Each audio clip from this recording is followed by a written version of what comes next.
Warning. This program contains strong language, auditory violence, and mental nudity. It is intended only for mature audiences. Listener discretion is advised.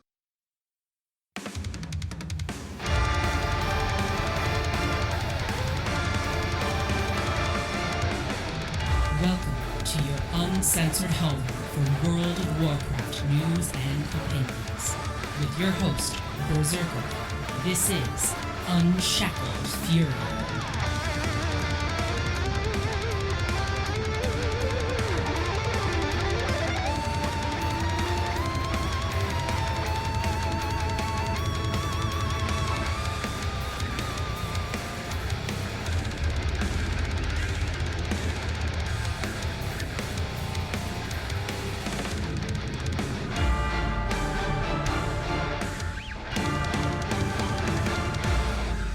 We're coming to a close on an all-time epic Warcraft chapter, as this year may have been one of the best ever.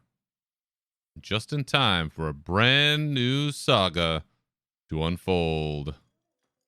So welcome back to your uncensored home for World of Warcraft news and opinions, Unshackled Fury. I'm your host, Berserker. This is episode 139. And on today's show, we're taking a look back at the year that was, the highlights, the lowlights, and everything in between. But first, this will be the last official episode of World of Warcraft's favorite uncensored podcast, Unshackled Fury, for the year. This is it. This is the last episode for Unshackled Fury for this year. Time for a little winter break of my own, little vacation. Just too much going on at the end of this year, start of next year. Just too much going on. So there will be a little bit of a break here. So appreciate everyone's indulgence, and I'm sure you're busy too. And maybe you've taken this podcast with you on a long drive to some relative's house that you hopefully want to go to. Maybe not. Don't know how that goes. But this will be the last. So I want to say thank you for hanging in there and checking it out. And don't worry, we'll be back in the new year. Not going anywhere. And this being the last episode of the year, doing our year in review. So looking back, kind of month to month, if you remember all these things that we talked about, or things that you've probably forgotten about, like, oh yeah, shit, remember that thing that I didn't do. So being that this is the year in review, it's a long episode. Typically it's a little bit longer. We'll see how I do this year, but no rage segment for this year. No rage segment this year. It's been a great year for World of Warcraft, for Blizzard in general. It's been a great year, so no rage to end the year. But what I do have is a metal album of the year.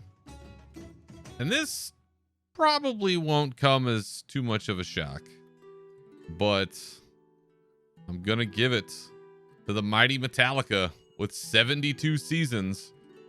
I know. It's like dad metal now. It's like, you know, we're long time removed from the days of small clubs, Bay Area thrash scene in the Bay Area in the 80s. I got it. I know. But this was demonstrably the most listened to album for me this year. They still sound great. They're the fucking kings of metal. They're not going as hard and fast as they used to. These guys are almost 60, but they're still rolling and they're still playing pretty heavy stuff, and I still dig the shit out of them. So that is my metal album of the year. I've given you lots of other recommendations, and we'll continue to do this. Surprisingly, this has been a shockingly popular segment on this show. So 72 seasons by Metallica. Can't get enough of it. I'm still listening to it, and the boy, god damn, I think he loves it more than anybody. So if you haven't plugged it in your ears yet, check it out. Give it a chance. I'm sure you've got your metal album of the year or your choice album of the year, but that one is mine. So with that said, why don't we go ahead and jump into our news and talk about the year that was.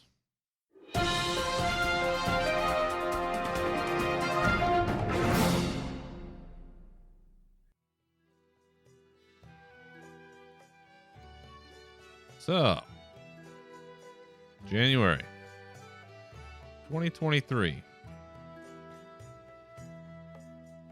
I did a live show. I had a plan that I was going to start doing, I don't know, quarterly Twitch live shows. And we did one to kick off the year in January of this year. Had the wonderful Allie on as a guest, and overall I thought it went all right. Never did do another one. I don't know. It just didn't come together quite like I thought. But I'll kick it to the community here. If you would like me to do more of them, let me know. I do plan on, I don't know, doing another one. I don't know. Maybe that'll be the tradition. I'll just do the one to start the year and fumble around, fuck around, and figure it out, and then forget all about it, and then do it again.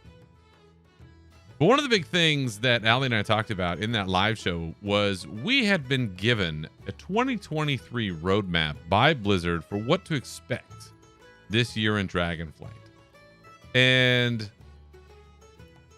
the closer we were to the launch point, we got a few more specifics further in, like season 3 stuff at the time, just new zone, new raid, didn't have specifics, but they gave us winter, spring, season 2, summer, fall, season 3, and at least sort of detailed what we could expect. And this was revolutionary. We've never seen anything like this. And I think the biggest initial thought was, how the hell are they going to hit that pace? The content cadence in this game has always been a point of contention, and people wondering, well, how in the hell are we going to see all this stuff in a timely fashion? And we know now, having gone through this year, that, yeah, god damn it, they hit that pace. They made it happen, and they are convinced, and they seemingly have built themselves in a way and built their teams in a way to be able to continue to accommodate this pace just as a course of business. Like, this is just how we do things now. Not, we jammed a bunch of shit out of... Now it's over. I know there's some questions about what 2024 is going to look like, what that content cadence is going to be. Sure is a lot easier closer to the launch of an expansion than I'm sure that it is a year into it. But they seem pretty confident. Like, every time they talk about it, it's like, well, we got more shit for you. So surprises around every corner. We're waiting. But with this map, we also knew that patch 10.0.5 was coming. And right away, we did get that in January. You remember the Storm's Fury events in Thaldraszus? No, you don't. Maybe you do. Remember those? One of the things that we would do for a small period of time for limited rewards, and then it just went on to the next patch. Yeah, I barely remember this one. White and gray items became transmoggable. Huzzah. The biggest feature, really, of this patch would not be released until the following month. So I'll get to that in a second. But the other big thing that Allie and I talked about at the show in January was BlizzCon speculation. We knew something. We knew we had a feeling, right? We knew we've been told something's gonna happen. We're gonna reimagine it. We're gonna do whatever the fuck it is we're gonna do. But there's gonna be something. Threw some darts. When this would happen. Now this is January. This is nearly a year ago. And I just want to say we fucking nailed it. And I have the tapes to prove it. I'm going to circle It could be somewhere late August, early September, but I still think November 3rd and 4th. That seems to be the date that lines up. The prequel novel is going to be out by then. Maybe we get season 3 starting around then, or if it doesn't start right then, maybe it starts, I don't know, right after. But I feel like this year we're going to get an expansion announcement at BlizzCon, because that's what we do. That's what we got to do. So you heard it here. Maybe not first, but you heard it here. I threw the dart, and it stuck. We got it. That is, as we know. Now know. That is when we had BlizzCon this year. So that's what we were looking at in January. Had a big roadmap letting us know what was going on. But while we were receiving that, we did unfortunately have to say goodbye, like a real goodbye, to a beloved member of the Warcraft extended community, Earl Bowen, the actor who, at least in my family, was made famous playing the role of Dr. Silberman in the Terminator series. But for us, it's the voice of King Tyrannus. And the voiceover for when you fly in after you create your character. Like, this guy's all over the game. And wonderful actor, wonderful voice actor, big contribution to the community. So it was sad to see him pass, but his work will most definitely live on. And moving on into February, yes, as I mentioned earlier, the biggest anything that happened was the Trading Post. The Trading Post went live February 1st, and I think we can all confidently say this was a game-changing addition to World of Warcraft. It's certainly going to be a permanent addition, it seems like. Now, initially, it was not without its controversies. There were some bugs, and there was kind of some concern about, well, am I going to miss out on stuff? There's a FOMO element. There's a cost element. People calling the goddamn things tendies. Please don't call them tendies. They're not tendies. Trader tender. Come on. Don't say tendies. That's just... As the kids say, it's I don't know. Maybe they don't say. But I would say it's giving cringe. Don't say it. But they figured it out, as we kind of figured they would. They figured these things out. They got these bugs out. It did feel a little undercooked at first, and that is what I said at the time. But it has since really hit a stride. Now I have incorporated a bit that, again, seems to be way more popular than I originally anticipated. People seem to love the rating systems because I have that shit quoted back to me on a fairly regular basis now. But it is giving good material now to rate. And we're getting more of it. We're seeing some repeat things. We're seeing some wonderful one-off items. Originally, the Ragnaros flail, like that was one of the first ones. Like, oh shit, that's awesome. It's really giving their artists an opportunity to flex their muscles and do some really cool one-off stuff. Like, it doesn't have to be part of a raid. You don't have to make a whole set. You don't have to do like all this crazy stuff. You can just make like one cool thing or two cool things. And it's immensely popular. The adventure guide, trying to fill that thing up, getting your big reward every month if you want it, has become a prime piece of activity for people. They did confirm at that time, which was just announced again, I guess, the 12-month reward. So if you complete the adventure guide, you fill up that 1,000 points every month, and you do it 12 times. It doesn't have to be consecutive, but you do it 12 times. You get that Warden transmog, which in its own space, of course, had controversy about it changing colors and this and that, and they're going to do different variations of it now. So, you knew they were going to take care of it, but good for you for speaking up, people. That's how you get what you want. But they even told us at the time there would be this 12-month reward, so hit it, do it, have fun. And I think we have, and it has been, and what a wonderful addition. Great to pick up all these pieces. Some fun little pets, too, and, weapons, obviously, my primary concern at all times. And maybe some cool warrior barbarian-looking shit from time to time. But I'm pretty confident it's universally appreciated at the least and loved at the most. looking forward to every month saying, oh, what's on there? They did class sets towards the end of the year. Warrior 1, update of an old set. I got it. But overall, a fantastic edition. Also in February, I talked about the start of the tier quest line, which we just finished. And that was when we got a summons from Alexstrasza, received our gift of tier, the silver dragon scale that woke up. And we started to work more with Stony Tony to discover its purpose. And as we found out, we were going to resurrect tier. And remember when we started the expansion, we went into Oldemon, tried to get his memory discs, and they were cast into the time waste. So we lost them. Didn't know how we were going to get them back. But we knew that we needed to, and discussed at the time, is it him? Is it not him? Is it a copy of him? Get into some like real high brain metaphysical shit. But that was when it all kicked off, all the way back in February, and only now do we know how that resolved. But it was a fun beginning, getting to work with Stony Tony, who continued to have quite an arc here himself. We'll get to that a little bit later. But the last thing for February I wanted to mention was that this was the 32nd year of Blizzard Entertainment's existence in various forms and fashions, but 32 years of Blizzard.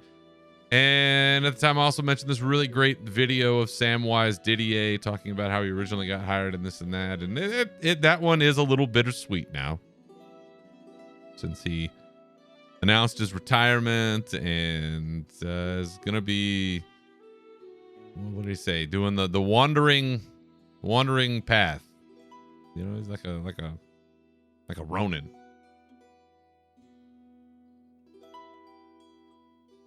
Swig of coffee there for the working man. All right. Heading into March. March had the first kind of bit of trouble that we'd really seen in a while for what was then just Activision Blizzard. We knew that the culture had changed, as it had in many places, much of the working world, of people teleworking, working remotely. And in March is when we had sort of a big debacle where Blizzard was essentially putting a return to office policy into place starting in July, and records of the meeting got leaked out, and people were talking about brain drain that we've seen before and since then. We also learned about the stacked ranking system that they do, where team leadership essentially had to rank all their people, and so some people got fucked and some people got stuff, and even good people kind of got screwed out of things. And well, I haven't been through the stacked ranking stuff. I have been through the return to office protocol discussions, and it sucks. In the middle of something like that right now myself, and we don't really know what's going to happen with it, but dealing with all sides of it has been extraordinarily shitty. So following the launch of Dragonflight and how well everything had been going up to that point, this was really the first punch in the eye that we'd seen for them in a while. And even Mikey Barra, who for the most part has been pretty well received in more recent times, made a comment essentially saying, well, if people want to leave, then that, we want people to stay when it works right for them. And he wasn't really sad to see people go, and that was not a good look. That was not a good look. And so at that time we started to wonder, oh no, is this starting to backslide? Because the sale to Microsoft was still in the wind somewhere. It hadn't happened. The deal was ongoing, but it was being picked apart by regulators globally, and it was not in a for sure spot. And so seeing all of this at that time, I start to get a little nervous. But what's going to happen? We're going to lose more people we like, and we did. Certainly later on, some of the more publicly facing ones. But had to wait and see what would happen. Sure didn't sound good, but I have to wait and see. Meanwhile, in game, right, right according to the roadmap, patch 10.0.7 launched. You'll remember this is when we went back to the Forbidden Reach. Went into the Zeskara Vaults. Remember, you get keys, go into the Zeskara Vaults and unlock stuff and bounce around and do all those things. And we had the Onyx Amulet experiment where you could get those gems right and you slot them in. You get different abilities or different buffs and this and that. And people were not happy with that. It felt, again, like borrowed power of some kind. And we were promised, oh, don't worry. And it felt very temporary. And it turned out to be at the time. Like, once you didn't have to go into Zeskara Vault, or once you got your amulet and the amulet and the gems that you needed, like, did you even think twice? I didn't. I probably still have keys I got to use. It was a cool little experiment, but it was very short-lived. Put something like that in a I still don't have a good term for this. A quarter patch, a sub patch, a mini patch. I don't know, it had the feeling of something that could have been bigger, and maybe it was an experiment for something that will be bigger later on down the line. But all of that hullabaloo for essentially what amounted to a very short period of time when it was effective. But in that little sub patch, mini patch, we're also learning more about where we were going after Raszageth's defeat. That was the first Primalist, right, that we had taken down. And we were learning more about what is it that they wanted. What were they doing? Well, they were looking for Neltharion's power. They wanted to reclaim Neltharion's power. That's what this was all about. The Earth Warrior. Very powerful. How do we get that? And we kind of got left at the end of that storyline where we'd helped the Forbidden Reach folks, and then we kind of got truncated right there. We knew it was going to end, head into 10.1. It was just sort of that teaser. But it was the interaction between Emberthal and Abyssian that I really enjoyed at that time, getting to see the two of them connect. And of course, we know now Abyssian being the new aspect, and looks like he's getting a bit of an upgrade soon. Pretty cool.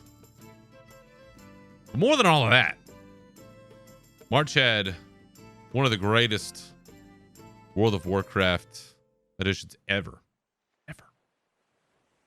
The Human Heritage Armor and the Orc, which I am still rocking to this day. Now, I did change some of the blue and gold into the red when it matched some tier gear that I got later on, or some raid gear, but I thoroughly enjoyed this shit out of that, and I'm still wearing it with pride every day.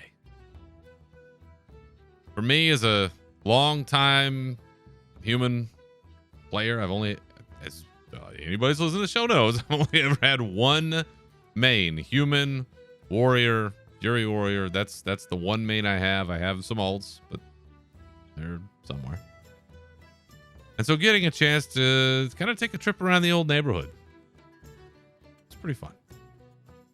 And I was thinking about this, and sort of the issue that I have, I guess, with Classic, not that there's anything wrong with it, I'm glad that people are enjoying it, is no matter how true that experience may be in terms of the gameplay or mechanics or whatever, the one thing that I feel like I can never get back is truly the sense of being lost and having wonder of this place that I'm in, because I came in damn near blind to the whole situation. And so the first time I saw Stormwind, I was just completely blown away, because I've never seen anything like it in a game before. Just awestruck.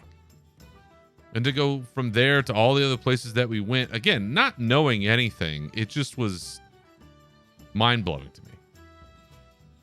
And it's that lack of knowledge that I can never get back. I mean, maybe one day I get old enough and I lose enough marbles and I'm like, oh shit, World of Warcraft, what's this?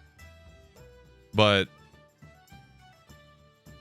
other than that, outside of that, I should say, all I can really do is just enjoy it for what it is. And so getting a chance like the Human Heritage Armor Quest to go back to have another Onyxia fight and see some folks in Westfall and hang out in Stormwind. It was great.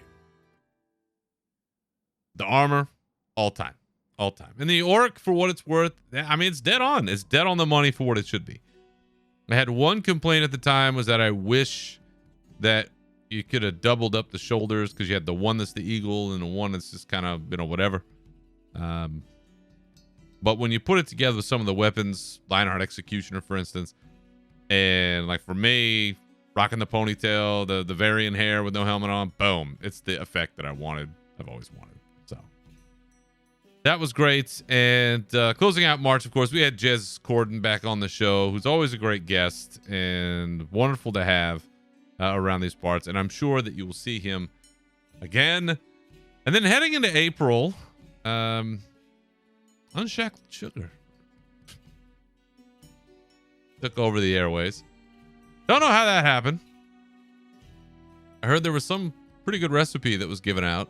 Don't know who that was or what happened, and I can't seem to remove it. But it's there. Also in April, we were prepping for the launch of patch 10.1. We had the awesome Farak cinematic where he's, Armageddon in it. Just deep impact. Pick your analogy or euphemism, whatever. Where he goes all fireball and bores his way down into Azeroth. It's pretty sweet. Like, that guy's a fucking maniac. And I'll say it now, I will miss him. He was great. I don't know if they get to go to the Shadowlands or how that works, but man alive, that was a great character. All the Primalists, dead on. All four of them were wonderfully well created, but Farak really was special amongst all of them. So we got a first look at that, giving way into patch 10.1, which is coming up in the following month. And April was also when we did the first metal album of the week, and it was 72 Seasons, my album of the year. How about that? Full circle.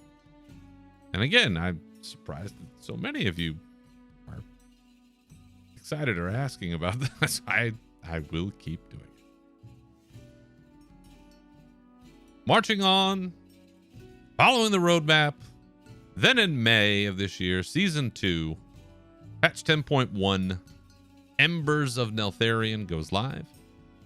We get our new zone, Zaralek Cavern, where we meet our Niffin friends. And it feels now, in retrospect, like Zaralek Cavern really is a testing ground for how we might feel about where we're going in what we now know is the next expansion, The War Within, where we are going to be spending an incredible amount of time underground, essentially. Now, they're going to be doing some things to kind of fake the eye, make it look like we're not underground the entire time. But with Zaralek Cavern, it was not just an attempt to have us play underground to see what that looked like, but it's also their tech now, which allows us to go surface level to underneath, to be able to traverse these different planes, so to speak, on Azeroth without a loading screen.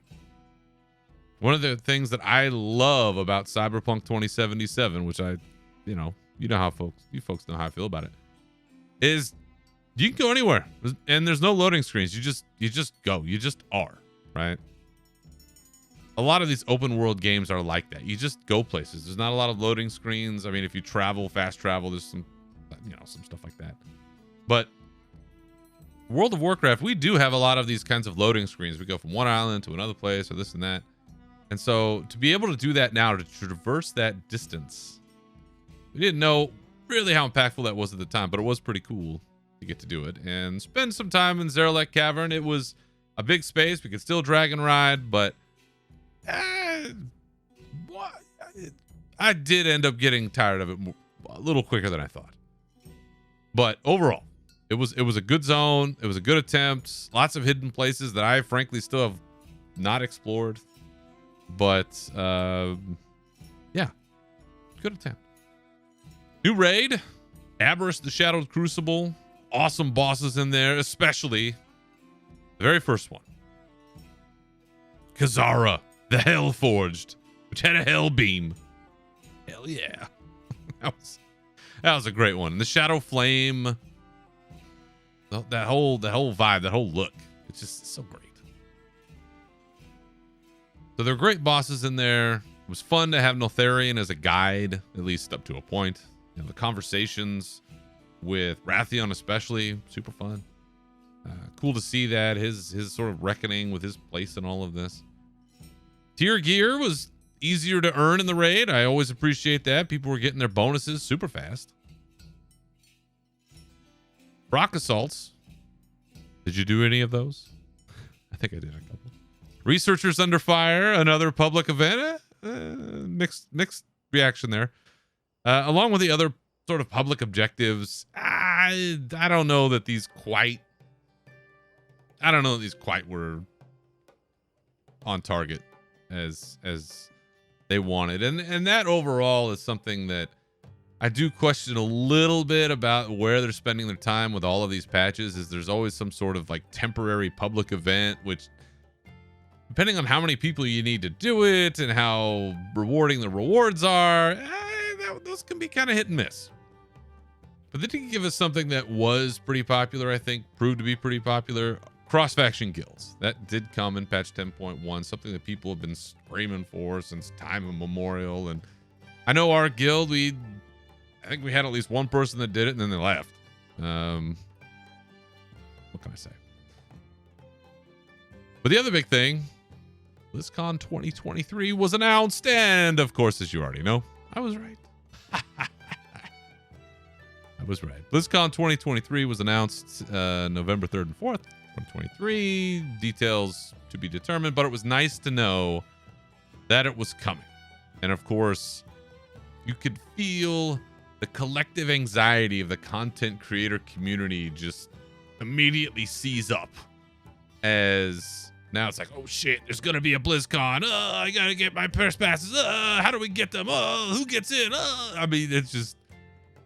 And then from then on, you could just feel that anxiety just ride all the way through of who got in, who didn't, who deserved it, who didn't, who got access to interviews, who didn't. It's always just, it's like a, I don't know. You ever seen a litter of puppies fight over each other to get to the mama dog when it's feeding time, and they're just piling over each other and just kicking other ones out of the way, and they're just blindly going forward and just clamoring over everything to get what they want? That's kind of what it's like. That's kind of what it's like in the content creator community sometimes. You're just like, man, it's a goddamn free-for-all. But that's when we found out for sure. The dates, location, what we were doing, May of this year. And then the other sort of big thing going on at the time was the Microsoft purchase almost died at this point. The UK regulators messing around. They initially did block it. They did block the merger. They didn't like something about cloud gaming and some other nonsense. I mean, it was all nonsense. None of this was like a real problem. It was misunderstanding at its, I don't know, most high level, and I think Sony was paying somebody at its dirtiest level, and somewhere in there. But that was the point at which the deal might not have been done. That was the lowest point, the closest we came. But ultimately, as we know, those regulators did relent, and the sale was allowed to move forward.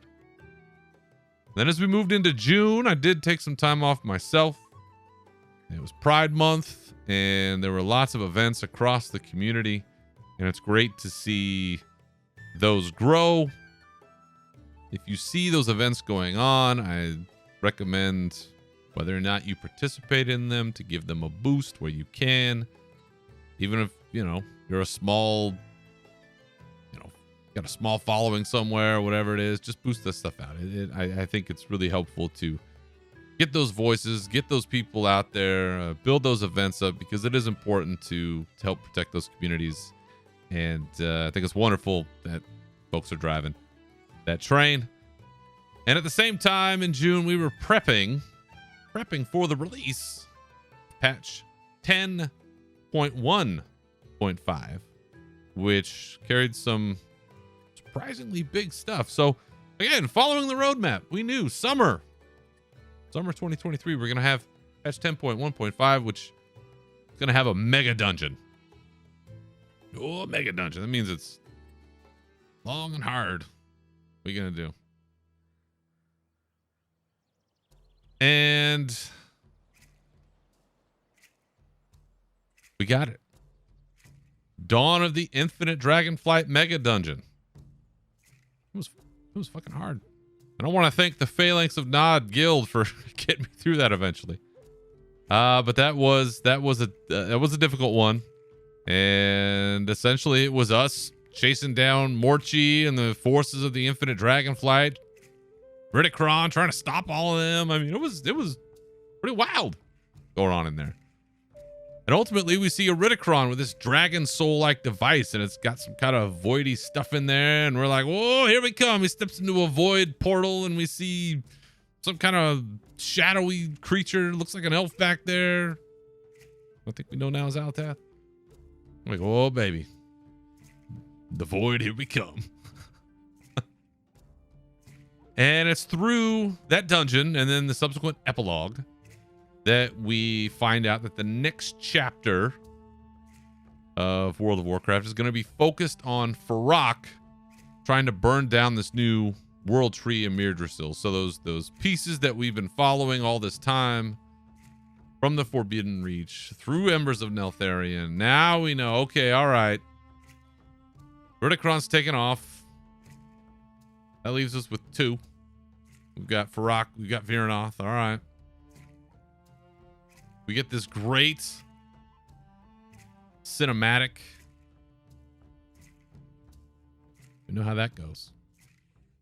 But we know that at this point, there's only going to be sort of like these two main storylines we're going to be following. One, Ridicron and his fight against the Titans and Void Power and whatever's going on. So that's off in one direction. The other, Farak and Viranoth, they're mad at their other brothers and sisters. They're kin. They're mad at them. So off we go.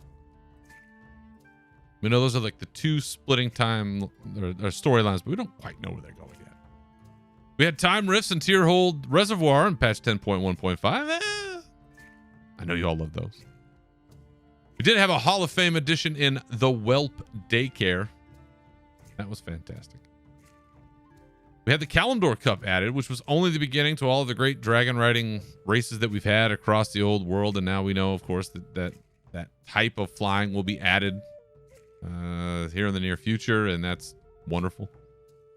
We also had one other very important item added to this game in July in patch 10.1.5. And that was, if you have completed the Siege of Orgrimmar raid, you can now skip straight to Garrosh. And at first, every time I did it, it would DC me, and then I would be in the right place. But that has since been fixed. And so if you're looking for those shoulders, and I think every warrior should, then that's the place to be. Go get them. I mentioned earlier we had some more goodbyes to say to folks, and we had two big ones. Folks that we know, former Blizzard staff now. One was Swolinka, Brian Holinka. The other, Monty Kroll, who I know I got introduced to essentially through the Azeroth Choppers series that they did. Holinka is now with Ghostcrawler over doing their thing at another studio where they're going to start up a new MMO. And Monty Kroll's over at Epic Games now. So the brain drain that we saw. Now, no reasons are ever given. Who knows? Maybe it was just time. But and you read the tea leaves, it's kind of like, ooh, I think I know what I see. But then, really, as we get to the end of July, we are then preparing more. Let's see 10.1.7 already. We're moving from one to the next, already on the PTR, and we're moving along. But in August, dog days of summer, really slows down during that time of year. We had the Trial of Style. Needs more. Definitely needs more. We had the Ukraine aid pack that was added. And if you didn't buy the Golden Retriever, I don't know what's wrong with you. It was a perfect time. And it's a lot cheaper than the one I have now. And it bites a hell of a lot less. He'll be fine. He's a puppy. But through that, we did ultimately raise $1.5 million of aid, which is fantastic. And I hope that goes to a good cause. We said goodbye to a great podcast, World of Warcraft podcast out there, Dungeon Fables, led by the aforementioned Ali, our friend out there, also D&D compatriot. If you haven't had a chance to listen to that podcast, go back and listen to it. It's great information on all these places that we've been over the years. It goes into a hell of a lot more detail than anything I do here. So if you haven't checked it out, go back and listen. Do a favor. Wowhead gave us our first 11.0 leak. This is when we started to see something about Storm Dwarf something, or I don't know. We're going somewhere and people started going nuts. Oh, here we go. The big thing for me for BlizzCon was when we were basically told Metzen's going to be introducing the shit at BlizzCon. And you knew it was going to be epic and big and amazing. And my hype train just left the station forever. And it never came back. And it was proven that was appropriate, given everything that ended up happening. So then as we head into September, just a few months ago, patch 10.1.7, Fury Incarnate went live. We had the Varrock versus Viranoth cinematic, Fire and Ice. Varrock looking for a way into the Emerald Dream. Viranoth's like, no, this is not what we're here for. And they end up having their big split. And Viranoth eventually joining Alexstrasza, and as we know, joining them later to be empowered and taking a whole new path with us. But it was pretty wild to see, you know, those breadcrumbs had been laying that Viranoth probably was, they're not evil. They just have different goals. But Viranoth especially had the ability to come to our side. I think you could see that pretty early, and we knew that Varrock was focused on a Mirdrasil, on corrupting it, ending it, doing something, but how and why he was looking for an entrance. Didn't have it yet. That patch also had a lot of customization. A Night Elf and Forsaken Heritage armor. Great options for both of them. The Draenei, the Minari, the Eridar options. You know, you could have your red Draenei if you wanted to. We had Talk Like a Pirate Day. It was the first of several holiday-themed dragon riding armors that were announced. And I think it was like 50K. Some of the best 50K I ever spent. Secrets of Azeroth kicked off, which ended up being a very popular addition to the game. And it seems like that's something that's going to return. Mikey Barra confirmed that there will be no pirates in the next expansion. I know people were pissed because everyone was convinced, oh, South Seas, we're going to the South Seas, we're going to be pirates, this and that. Look how wrong y'all were. Way wrong. Not even close. Dropping 3 expansions on you later. Oh, spoiler alert.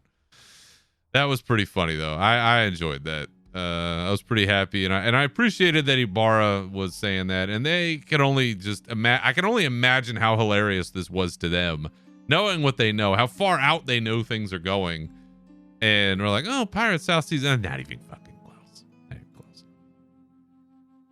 We did have a little bit of fun content creator beef between Bellular and Panda. We're like, oh, story's getting too soft. Oh, you're full of shit.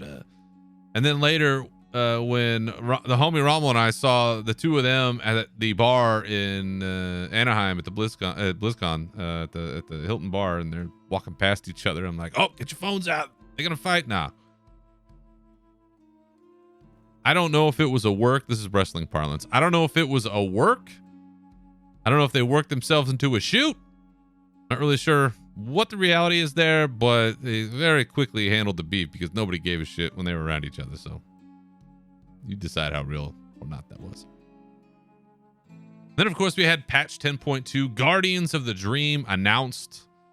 And we started to wonder what that release date was going to look like with respect to BlizzCon. Would they release it before, give the Race for World first a chance to play out, and then we'd find out expansion stuff, because we knew how it would end, or would it have to come after? What was that going to look like? We didn't quite know yet. But we knew that, again, going back to our roadmap, Season 3, patch 10.2, it's coming. We're going to have all this stuff in it. When's it going to hit? We weren't quite sure. And then we made it into October. 8 years of Unshackled Fury in October. 8 years. Long time. Long time for a podcast. Brought on Starting Zone's own Jason Lucas, fellow metal brother. And had the chance to bury the hatchet with him. And probably more important for me, I guess, than him. And I appreciated him going along with it. Because as we discussed, I wasn't the kindest to that show when I first started. And I don't know that I've always been the kindest even since. But it was great to talk to him, both on and off the air, so to speak, and talk a lot about podcasting and the Warcraft community and just life in general. It was a great opportunity to chat with him, and I am really appreciative. But not just him coming on, but all the things that we sort of talked about since, and of course how BlizzCon went, utterly dictated by his gentle threatening of my life. Because it was announced as well in the 8-year anniversary show in October for Unshackled Fury that I was getting a press pass for BlizzCon for the first time ever. And that was and is still a major achievement for me and the show and everything else. And I still can't believe that I got to see and do what I got to see and do. But that was when we made it public to the world. So we started prepping for BlizzCon at that point. We know that it's coming. October's our last sort of run up to it. We'd seen a floor plan, wasn't too happy that Warcraft kind of got stiffed on space. Having seen it in person, I really think they wasted a lot of the Warcraft space, but maybe next year. It's okay. Light on panels, perhaps. Only one place where they're showing them in the arena, so we know, might be a little more open there. And then only one closing act, Seraphine, was announced at the time. So we were wondering, would there be more? Would they do a multi thing? Nope, they ended up not. But perhaps biggest of all, most impactful, the sale to Microsoft finally completed. It finally closed October 13th for $68.7 billion. Finally away from the clutches of Bobby Kotick and the horrible Activision Blizzard board. I think Bobby's got all of about 2 weeks left of being involved with any of this in any capacity, and I guarantee he's checked out. So, good riddance to bad rubbish. That day will prove to be no other a real turning point, I think, for the future of Blizzard and what Blizzard is going to be doing, focusing on, and everything else. Because then came this past November, just last month, and it was, I said it then, I'll say it now, maybe the most impactful month ever for World of Warcraft, possibly for Blizzard, and certainly for us. Kicked it off with BlizzCon 2023. Got to go, right? The World Soul Saga revealed all those 3 expansions, the War Within, Midnight, The Last Titan, introduced to us by Chris Metzen himself in his place, in his space with his people, in his vibe, like the whole thing, right? He was jamming on it and loving it, and it was so wonderful to be a part of that, to be in the room, to like feel his voice. Like it was just fucking rad as shit. And you could tell he was pumped and walking us through what these expansions are kind of going to look like. We're going to be diving deep into the planet. We're going to be answering the call of whatever it is that Magni's been babbling about all these years. And then we're going to be dealing with the void, and something's going to go bad. Something's going to go wrong. We're going to be dealing with things at Midnight, and then the Last Titan. We're going back to Ulduar. Oh, shit. Wild stuff. And then they leaves us with inarguably one of the greatest cinematics ever for World of Warcraft, if not the greatest. Anduin cinematic. Yeah, I know Thrall was there. I've gone into great lengths about this already. You all know how I feel. I still can't watch it without getting emotional. It's so well done. The music, the imagery, everything that it touches, it's just, man, it's perfection.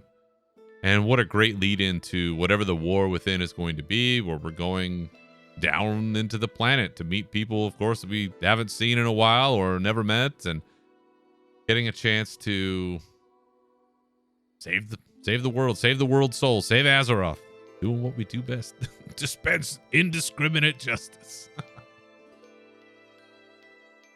And there were, a couple panels for us going deeper into some of the items that we'd be seeing in the future, especially in the War Within expansion. But as far as press access, right, I got to see some choice seating myself. I got to be in a group interview, got to meet a lot of folks. Of course, there was free lunch, and I got a bathroom, which I mean, my own show. I can say this if I want to. There was at least 2 occasions that I was the only person in the bathroom, got to pee by myself in a crowd of, I don't know, 40,000 people. It was pretty sweet. I'm not going to lie. But really the best part, getting to meet real people. Got to hang out with my D&D group sub 1. Burkhard didn't make it, but getting to see Jin and Allie and the Sniper and Lance all in person, have dinner with them was awesome.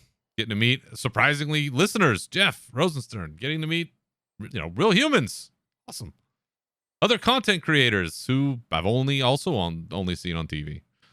Getting to meet John Haidt, Holly Longdale, Ian, who I still need to take a better photo with. The second one wasn't that good either. Awesome. But best of all, getting to hang with the homie Rom. And then we ended up going to a Dragon Force concert 2 weeks later. So we got a lot of FaceTime, and that was fantastic. Getting to do all those things. Had a bonus episode with Jez Corden. So he came back on. We talked about Microsoft. We talked about all the things that were announced. Talked about Cyberpunk. And he's going to be a really good dude for all of us to know heading into the Microsoft days. He I'll mention later, had an interview that was really important, I think, to all of us. And I was really happy to make that connection with that dude, not just on like a personal level, but also professional level in that way. So he's going to be really good for us in terms of insights and kind of teasing apart what's really going on out there. Of course, no bigger guest occurred in November than the brother Navox.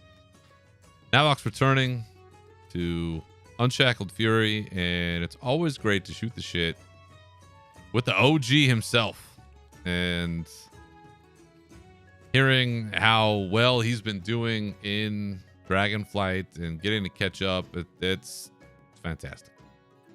And I'm sure you have not heard the last of it. But beyond all of this, we also had a huge patch release, patch 10.2. Guardians of the Dream. We now have the Emerald Dream Zone. After all this time of seeing bits and pieces of it, now we have a whole ass zone. Is it all we hoped? I know people wanted a whole expansion with it. Ian explained that it just doesn't have enough variety to make worthy of an expansion, which I get. So it's pretty cool to see this land, which really reminded me of Ardenweald. Kind of the same sort of, ethereal, foresty vibe. Super cool.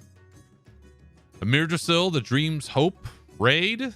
Still making our way through it, but so far really enjoying it. We're on Farak ourselves, but people seem to be digging the pace and digging the fights, and there's good stuff. Great. We have a wonderful legendary. Firaloth the Dreamrender. Two-handed axe, Shadow Flame axe. I'm sure it's going to be a minute till I see it myself personally, if I ever do. But I can't wait to see that more out in game. I think that's a fantastic add to the game. I mean, the fucking Shadow Flame axe. How cool is that? Race the world first. did occur. It finally ended. Echo came out your champion. And once all of that happened, of course, we were able to get the legendary. But we also saw really the end of the story, or at least I felt comfortable talking about it at that point. We had the battle at the tree, you know, leading up to the raid itself, where we saw a whole bunch of legends. Edgar, Jaina, Terralion, Chen Stormstout, all the homies were there. We got in the raid, we defeated Farrakh.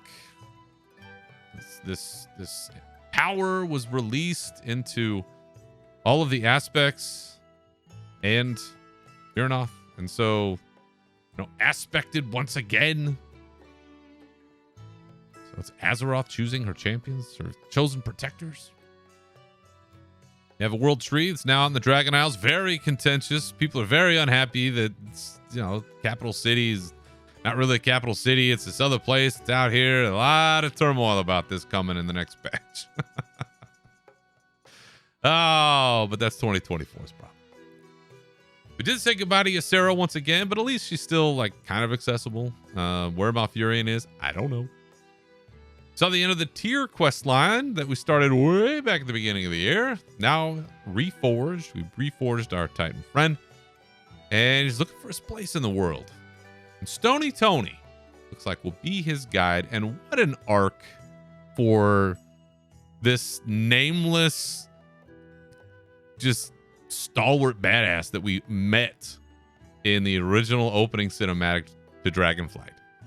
Just some nameless automaton who, you know, reawoke. Was like, shit, I gotta get up there and do this thing, and in the most heroic way is saved. And it's just I guarantee if there hadn't been the reaction for him, there would have been some other characters doing this stuff, but they had to keep him going. They had to give him something to do. So awesome to see sort of all of that come together to reclaim those discs. You know, we went back to the Legion area. God damn it, Suramar, and retrieve those. It was kind of cool going back there. And I did get my tabard. I want to thank everybody who's given me suggestions, helped me out. I think I just had to wait. I think there was like a cooling off period before you could get the mail for that, but I did get it. And of course, closing the month, WoW Classic Season of Discovery, which has proven to be immensely popular. And you know what? Good for all you folks. That is fantastic. And that put a real good bow on November, which was just incredible. And I mean, you could do whole episodes about just that month. And I wouldn't be surprised if in the future, November 2023 will be referenced by this show and others forever, because of everything that was announced, everything that happened. There's so much that's going to tie from that month, and glad we all were here to experience it. So now here we are in December, end of the year. Winter Veil is now live.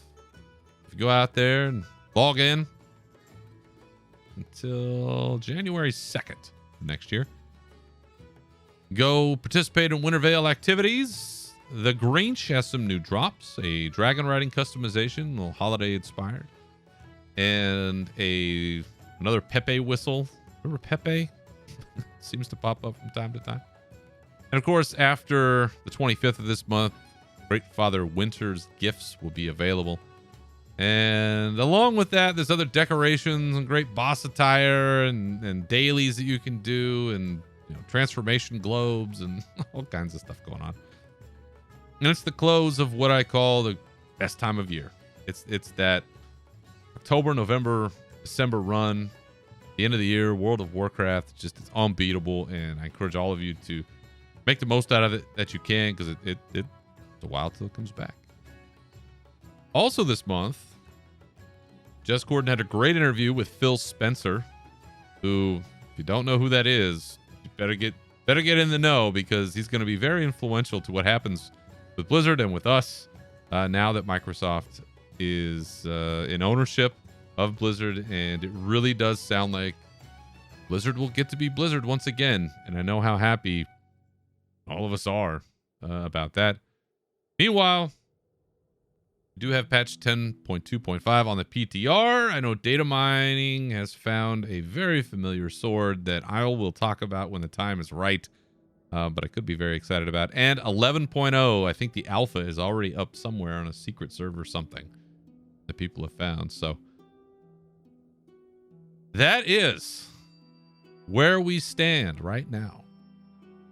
As I record this halfway through December of 2023 with a couple weeks to go. Who knows? Something may happen, but I think a lot of people are going on vacation, so I doubt there'll be a whole lot of it.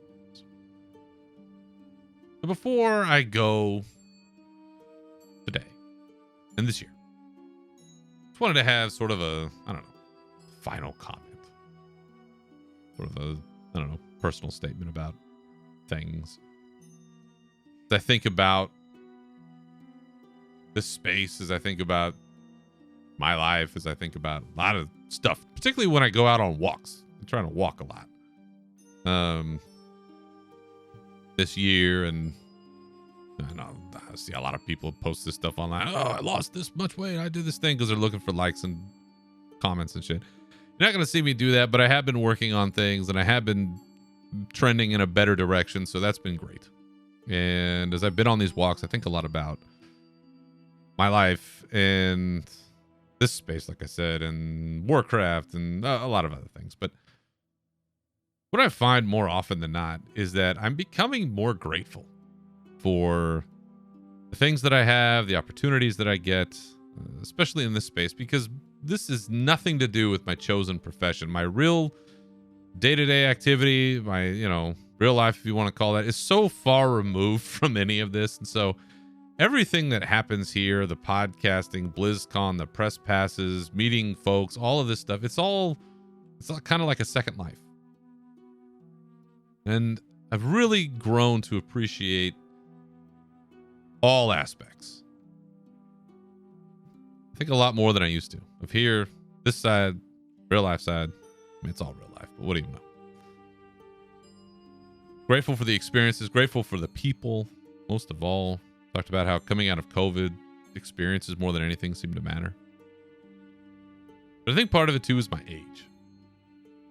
I'm at the age now, the specific age that my grandfather always said was the best age. He would say, this is the age that he was. Whenever he said, oh, how old are you? He'd say, it's the age that I am now. And whether it's purposeful or not, whether it's sort of a, inceptioned into me or not, I am starting to believe that he might be right. He might have been right. And he hasn't been with us for a few years, but at an age where you start to feel like you're figuring things out a little bit more, feel like yourself a little bit more, grateful for things, you're enjoying things more, you're really trying to make the most of things more. And I know that this is, Ragey Show, Unshackled Fury, but truly trying to look more at the good, the better of things. And I will say that it has been immensely gratifying to see the resurrection of World of Warcraft. Because in the Shadowlands era, not looking good. COVID times, not looking good. But to see the resurgence of this game, of this community, of everything around it, has just, it's been so welcoming. And again, to meet all the people that I've met, all of you, if I've ever met you, just know I appreciate it. I appreciate that opportunity, and it's meant a lot to me to be able to do that. And, so moving into 2024, it's going to be an insane year, folks. And I don't talk a lot about politics here, but I'm just telling you, politically, it's going to be insane. And there's going to be a lot going on in the world, at least here in the United States. It's going to be ugly. And this place has always been a refuge for me. I think it's been a refuge for a lot of us. And so I will continue to be here to try to bring a little break in the storm, a little storm of my own. Just know I'm appreciative of any time you've ever downloaded the show, anytime you've ever listened, every time you told a friend, every time you messaged me, every time you jumped into our Discord. It's always been a lot to me. And so I just want to thank all of you for doing all of those things. And hopefully 2024, the War Within, will bring us a lot of great stuff. And we'll have a lot more to celebrate in World of Warcraft and beyond. All right. I think I've done enough damage for one episode. My thanks to all of you for listening. And remember, You can always follow me and this show on Twitter at Berserker Rage and Unshackled_Fury, on Blue Sky at Berserker and Unshackled Fury, as well as on Twitch at Unshackled Fury and Real Berserker. You can also join our Discord, links for which are in the profile of the show on Twitter and on our bonus roll page. Feel free to contact the show with your questions, comments, or otherwise through any of those resources or unshackledfury.com. And you can find this show wherever you get your podcasts. So once again, thank you for listening. Remember to keep your swords wet and your banners high, and we'll see you next year. Farewell.